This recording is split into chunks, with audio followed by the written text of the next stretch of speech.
To listen to ad-free episodes and premium bonus content, visit sinspod.co/Apple to subscribe on the Apple Podcast app on your mobile device. Hey listeners, we want to hear from you. Head over to our Fanlist page and send us your questions, leave us voicemail, or subscribe to ad-free and exclusive bonus content.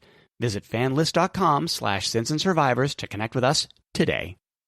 The following episode discusses topics related to domestic violence, including detailed accounts and descriptions that some listeners might find distressing or triggering. Listener discretion is advised.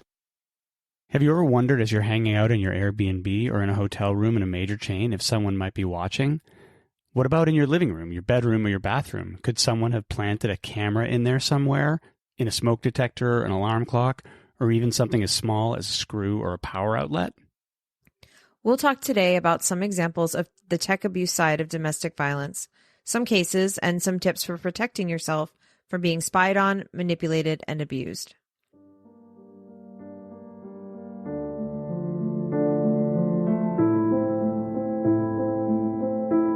Hi, and welcome to Sins and Survivors, a Las Vegas true crime podcast, where we focus on cases that deal with domestic violence. I'm your host, John, and with me, as always, is the one and only Sean. I am the only Sean in the room.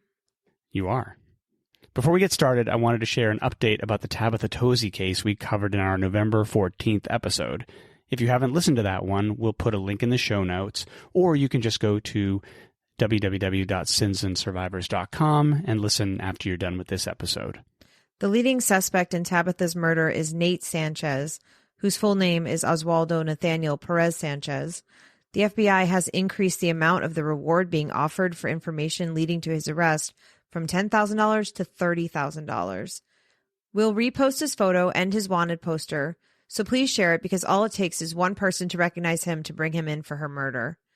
Anyone with information should call Las Vegas Metro Police Homicide at 702-828-3521 or contact Crime Stoppers of Nevada 702-385-5555. You can remain anonymous when you contact Crime Stoppers. We should also mention that Perez Sanchez is considered armed and dangerous, and you should not approach him or confront him yourself. So today is another Tech Corner episode, and today's episode, and mostly all of the episodes really that are Tech Corner, we'll be talking about some aspect of tech abuse as it relates to domestic violence and issues like stalking, invasion of privacy, and intimidation. Before we dive in, though, I wanted to talk about a new feature in the latest iPhone software that if people aren't aware of, they need to be. It's called Name Drop, and it allows you to bring two phones close to each other and then initiate contact sharing. It's important to know that you have to accept the contact information coming in from the other person, and importantly, you have to choose to share your info with that person. So according to Apple, and I included the link to the support article, someone can't just steal your information, but we still recommend turning this off until the feature is better fleshed out by going to Settings, General, AirDrop, and then bringing devices together and just toggling that option off. That's good to know, but it's also to remember that if your phone is unlocked, someone can just click that share button, which is why it's a good idea to just disable it completely and make sure that you don't leave your phone unlocked. Okay, let's get into the episode. On the last Tech Corner, we talked about the Apple AirTag, which can only be used for location tracking, but location tracking is really only the very beginning when it comes to using tech for stalking and harassment. When smart home technology is controlled by just one person, it takes away control from the other people in the home. Surveillance turns into stalking, and stalking can easily lead to violence. Today, we'll talk about a whole set of other devices that can be used for harassment, monitoring, control, intimidation, and even revenge. Many smart homes have smart devices in them these days. We, for example, have, 6 or 7 Alexa Dots or Tap smart speakers throughout the house. And we have smart lights, thermostats, garage doors, TVs, door locks, and even cars. It's actually a pretty scary list when I read it off like that. And not to mention the security system devices that include doorbell cameras, motion detector lights outside, and entry sensors on doors. So collectively, we call these things the Internet of Things, or the IoT, and any of them can be a target for hacking or abuse by a malicious person. It's been estimated that there will be 125 billion of these IoT devices in use by 2030. And 25% of those will be in our house. At least.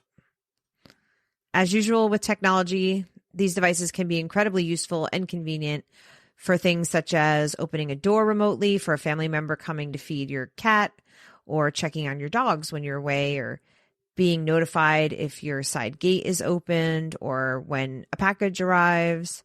You can use it for screening people at your front door to see when Amazon drops off your stuff. Really being able to close the garage door when you're on vacation. We've used that one a lot. Seeing if your house sitter shows up. And also we use our side camera. We have a camera on the side of the house, and we always know when our neighbor is putting her garbage out. So really important stuff. But because people are people, abusers have come up with creative ways to abuse these technologies, of course. And oddly, when you look into this, there seem to be a lot of cases in the UK and Australia having to do with tech abuse. The earliest one we could find where someone was prosecuted was in 2018, and this happened in Manchester, England. This case resulted in an 11-month prison sentence for a Manchester electronics expert named Ross Cairns. Ross and his wife had a tablet mounted on the wall of their home that they used to control the heating and lights in their house. Ross, however, he was convicted of using that tablet's microphone to listen in on his wife after they split up. And when he heard her say that she no longer loved him, he confronted her at the house and quoted her words back at her. So their incident escalated, and he pushed his wife in front of their two children, spat on her car's windshield, and verbally abused her. We are surrounded by tech, and I think it's easy to forget as it blends into your life that these devices might have things like cameras and microphones that could see you or eavesdrop on you. So let's start with scary statistics. In 2019, a report by the National Network to End Domestic Violence, NNEDV, found that 71% of domestic abusers monitor survivors' device activities, and 54% downloaded stalkerware onto their partner's devices. The Journal of Family Violence released a study in January of 2020 revealing that 60 to 70% of surveyed women have encountered stalking, and 60 to 63% have suffered from technological abuse by a close partner. Yeah, that is some scary information. And when we talk about technology-based abuse, you probably think of cameras first, such as your doorbell camera or outside security cameras that monitor who's coming and going from your partner's place, or even scarier are the hidden cameras. And it might surprise our listeners to know exactly how small cameras have gotten. They can be, and often are, hidden in things that are as small as a head of a screw or the ground plug of an electrical outlet.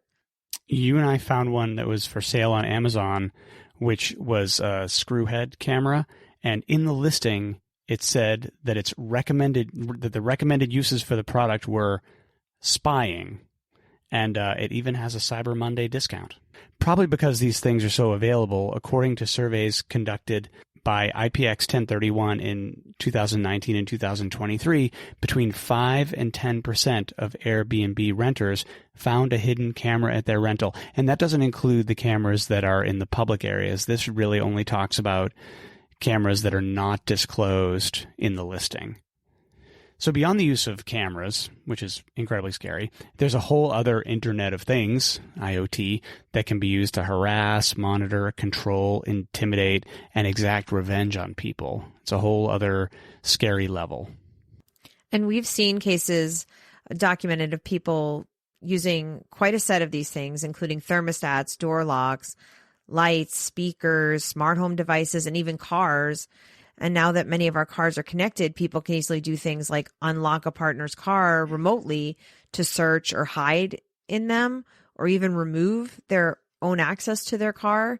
I know that's possible with at least one of our cars, and that could really be used to mess with someone. When I was thinking about this, I imagine a scenario where some pissed off ex who set up the thermostats in your house might turn the temperature way down in the winter, in the middle of the night, or turn up the heat in the summer, or maybe remotely open your garage door or even your door locks, which is a real safety concern. And of course, you can always use the drop-in feature using an Alexa device as kind of an intercom within the house, and that could be used to eavesdrop or intimidate someone. So that's why it's crucially important that if your home has these smart devices, you're aware of how to operate them. And if you have a partner who set them up and is no longer in the picture, you need to take steps to ensure they no longer have access. Know where all the smart devices are in your house and how to access them, remembering how many types of each kind there are of these devices, whether they're Ring cameras or Blink cameras or Simply Safe cameras. There can be a lot of them. And there's no lack of examples of people using technology for gross and immoral purposes, but we picked a few to talk about. Before we get into the cases, we're going to hear from our friends over at Weird True Crime. Check them out at weirdtruecrime.com and subscribe immediately.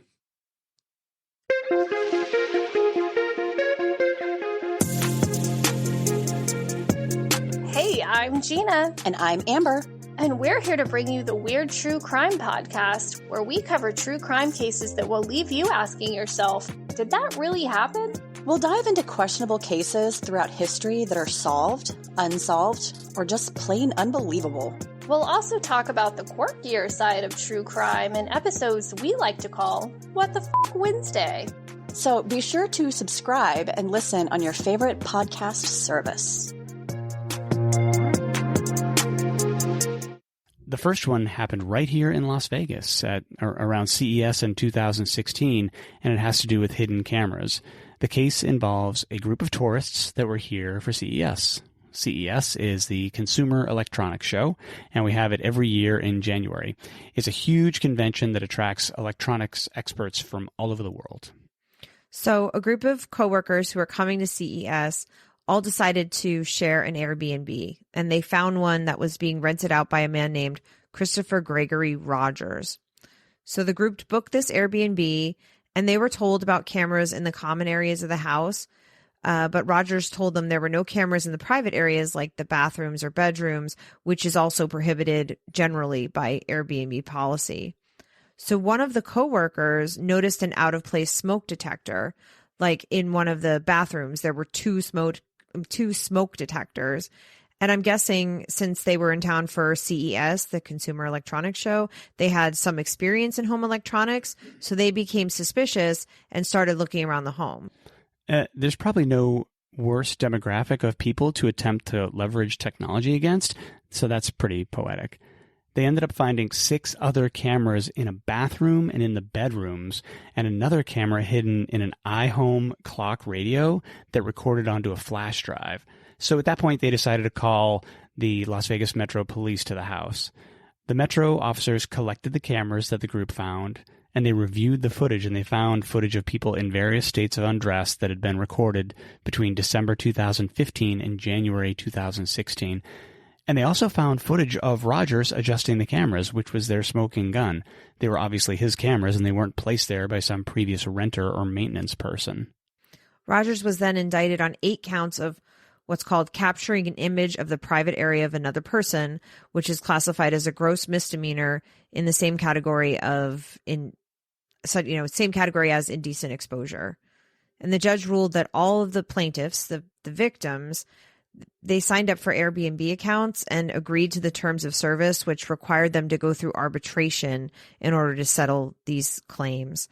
And so it's important to note also that any properties listed by Rogers, they had names such as Oasis Masterpiece in Paradise and Casa de Rogers. They are no longer on Airbnb, and he is unsurprisingly and thankfully out of the short-term rental business.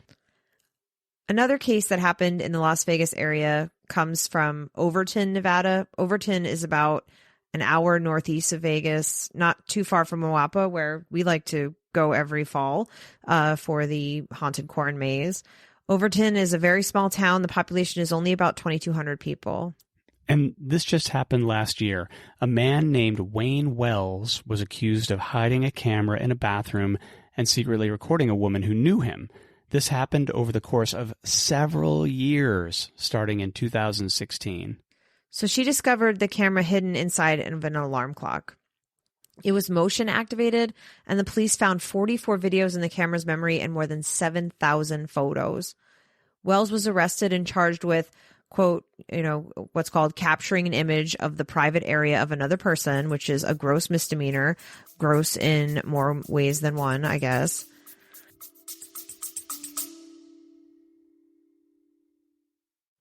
Hi, it's Sean from Sins and Survivors, joined by the one and only John. I am the only John in this advertisement. Starting a podcast? Buzzsprout makes it simple. It's our choice for hosting Sins and Survivors, and here's why. Buzzsprout is user-friendly and perfect for beginners or pros. It offers essential features like easy integration with major platforms like Apple and Spotify podcasts, a customized web page, and insightful statistics to track your growth. What sets Buzzsprout apart? Advanced tools like Magic Mastering for audio quality, an AI assistant for social media and transcripts, and monetization options, including personalized ads. Start for free today. Visit sinspod.co/Buzzsprout to get your podcast live and share your story with the world. That's a really well-named category of crime. Gross. Really gross. And also, they didn't specify, but was this guy her handyman? How did he get access to her place? It's all very sketchy. There were no details that we found about that part of it. He ended up pleading guilty to the charge and was sentenced to serve 90 days and be under intensive probation for the following year. He was also ordered to undergo a mental health evaluation. In March of 2023, just a few months into his probation, his attorney made a motion to discharge his probation. Wells had been moved into an assisted living facility because he was suffering from dementia, so the judge ruled to release him from that intensive supervision. Coming up, we'll talk a little bit about what to do if you find a hidden camera in your house. But before that, in the spirit of it can happen to anyone, we have a couple of examples of this type of harassment happening to well-known people. And these seem to ratchet up the stakes too, which is kind of interesting. The more high profile these people are, the more horrifying their stories are, it seems. And so just a few weeks ago, in late November 2023, former tennis star David Nalbandian was accused by his ex-girlfriend, who is an Argentinian model and influencer named Araceli Tirado, of putting a hidden camera in the air vent of her apartment to spy on her. So tennis fans may be familiar with Nalbandian. He was an elite tennis player in the early 2000s. He won 11 singles tournaments, including the 2005 Masters Cup in Shanghai. And he was a Wimbledon finalist. And at one point, he was ranked as high as number 4. So Araceli and David shared an apartment in Palermo, Italy. At one point, I think they dated for about 6 months. And when they broke up, he moved out. But Araceli's brother saw a light coming through an air vent in her bedroom, and he took the cover off and he discovered that there was a camera behind the vent. And there is actually video of him online. You can find it on X, of him finding the camera, and we will be sure to share that on our social media, and you can find the link in our show notes. It's a definite must watch. That video is crazy to watch, just to see how it was set up inside of the vent like that. And the way that her brother found the camera was to look for a glow, and that's a really great way to do it. There's often a red light on the camera that shows up in a dark room. So when Araceli found out, she pressed criminal charges, of course, but the Italian judge dismissed the charges, saying that since it was David's apartment at some point too, there was no crime. She was able to get a recorded confession from David stating that he hid the camera, but he couldn't see anything because of internet issues, which is a pretty lame, half-assed apology. Yeah, according to reporting, she said, quote, "It seems pathetic to me that you are not able to admit this to me. I found the camera," unquote. And David replied, quote, "What I'm worried about is being on good terms with you, and I want to find a way to do it," unquote. And then he also said, quote, "Do you want me to be honest? Yes, I put it on that day. I couldn't see it because I don't know what the internet is like. You can't see it, so I didn't see anything at all," unquote. So where it stands now, she's currently suing him in civil court for stalking and sexual harassment. Araceli has thanked her fans for their support, and we will bring you an update when we have one. And this final case, John, is a case you just told me about the other day. You told me about what had happened to Erin Andrews. Erin Andrews was a sportscaster for ESPN and Fox Sports, and at one point she was the host of Dancing with the Stars. What she went through is particularly disturbing and horrific. She was really well known. She was absolutely huge in the sportscasting world. And I'm not sure how this existed, but in 2007, she was voted sexiest sportscaster by Playboy magazine, which 15 years later seems incredibly sexist and horrifying. But that's a thing. I don't know if it's still a thing, but it was a thing in 2007. I don't know who the sexiest sportscaster of 2023 is. I don't know who it is. Okay, so in 2008, Erin was staying in a hotel room, and a man named Michael Barrett reversed the peephole in her hotel room. So, of course, the peephole allows you to see a very wide angle outside of your home. So when someone knocks on your door, you can see who's at your door. So you can imagine that if you reverse the peephole, it does the same thing, looking into the house. And, of course, they're only one way. So he connected a camera to the reversed peephole and took a very long video, several videos in fact, and posted one of them onto the internet where it went viral. He recorded a lot of footage of her, and the video was seen by millions of people. And I guess, suffice it to say that she was naked in the video, and it was sort of a private thing. Yeah, it's sickening to even think about. Erin reported she suffered from depression and public shame and humiliation after what happened. Barrett was happily arrested in October 2009 at O'Hare International Airport, and he promptly pleaded guilty to the criminal case. He served 2.5 years in federal prison, and Erin also sued him as a part of her civil case along with the hotel for what had happened, and she was awarded $55 million, which is kind of awesome. And what was particularly sickening about this whole ordeal, again, remember this was 2008, was that during the trial, she testified that her employer at the time, ESPN, would not allow her to return to broadcasting covering college football until she had spoken publicly about the incident on television, which she didn't want to do. That was not something she was interested in doing. And they demanded this of her because there were rumors that this was a publicity stunt. She did end up eventually speaking to Oprah about what happened. She felt comfortable with Oprah, knowing that Oprah herself had at one point been a victim of a crime. But it's just so upsetting and twisted that they put her through that.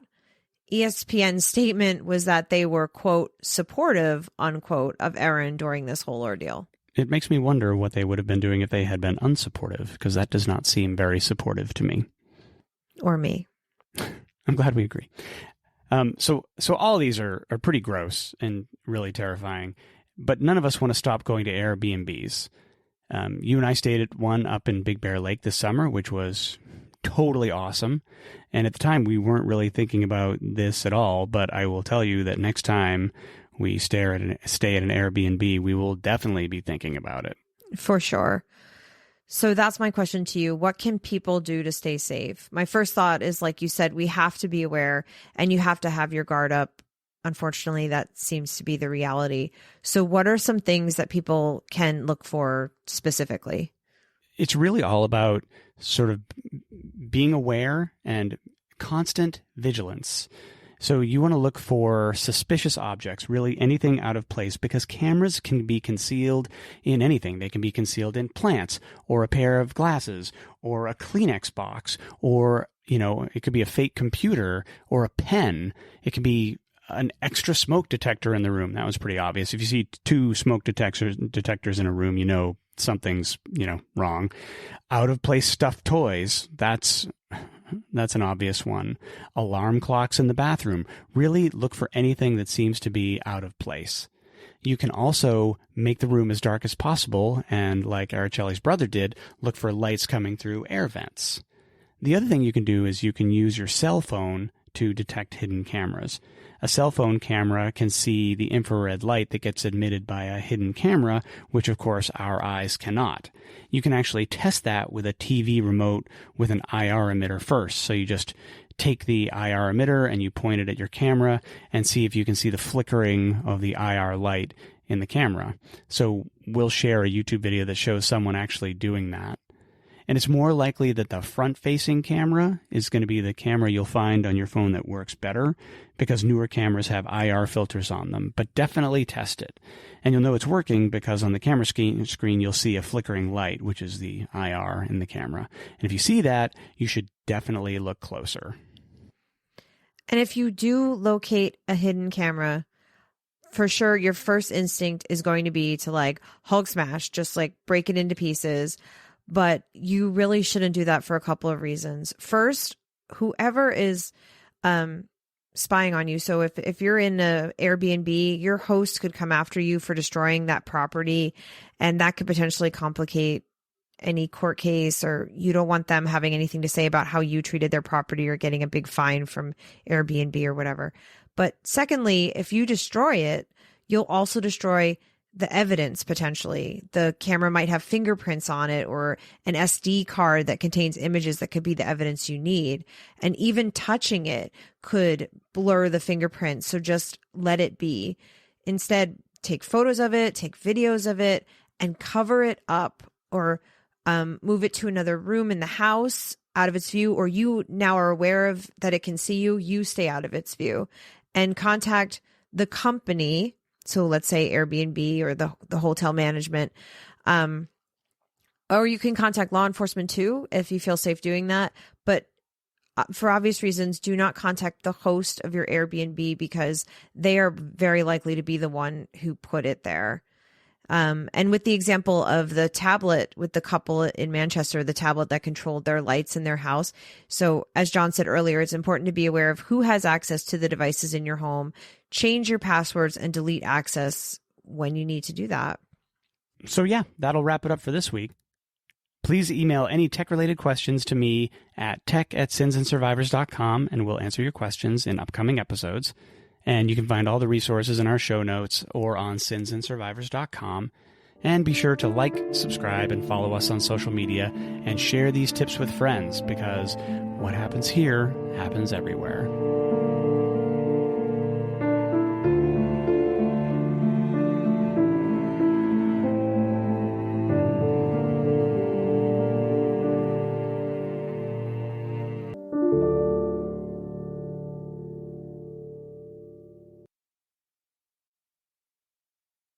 Thanks for listening. Visit sinspod.co/subscribe for exclusive bonus content and to listen ad-free. Remember to like and follow us on Instagram, Facebook, TikTok, and Threads at Sins and Survivors. If you're enjoying the podcast, please leave us a review on your podcast platform of choice. You can contact us at questions@sinsandsurvivors.com. If you or someone you know is affected by domestic violence or needs support, please reach out to local resources or the National Domestic Violence Hotline. A list of resources is available on our website, sinsandsurvivors.com.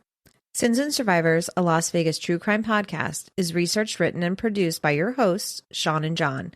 The information shared in this podcast is accurate at the time of recording. If you have questions, concerns, or corrections, please email us. Links to source material for this episode can be found on our website, sinsandsurvivors.com. The views and opinions expressed in this podcast are solely those of the podcast creators, hosts, and their guests. All individuals are innocent until proven guilty. This content does not constitute legal advice. Listeners are encouraged to consult with legal professionals for guidance.